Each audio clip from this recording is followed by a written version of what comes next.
So June 6th, though, is also an historic day from 1988 in the nostalgia because Iran Barkley scored a massive upset, knocking out the Hitman Tommy Hearns to win the WBC middleweight championship.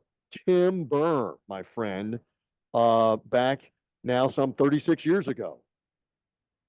That was a big upset. I mean, my recollection, it was a pretty substantial upset. I mean, Tommy Hearns coming into that fight. Remember, okay, let's back up a little bit. Bray Leonard had defeated Marvin Hagler to become the champion, but then he vacated the titles, and it was Tommy Hearns that ended up winning the vacant title.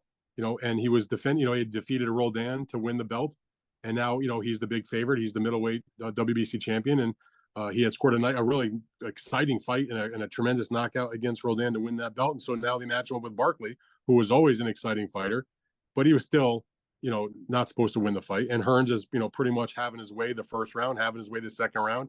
And then suddenly Iran Barkley, who had pretty good punching power, particularly when he was in the middleweight division, he knocked down twice.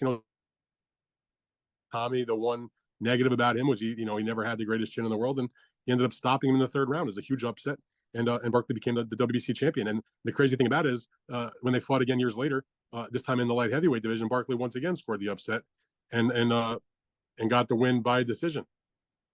Yeah, huge right hand bomb from Iran Barkley will always be remembered. And yeah, so but really, that's an exciting knockout. If you never watched it, yes, it was so kind of out of nowhere the way he stopped him. Unexpected with that. But really, really good. And Tommy is such a beloved figure. You hate to harp on the losses, but that was typical Tommy, a kind of a shootout kind of fight.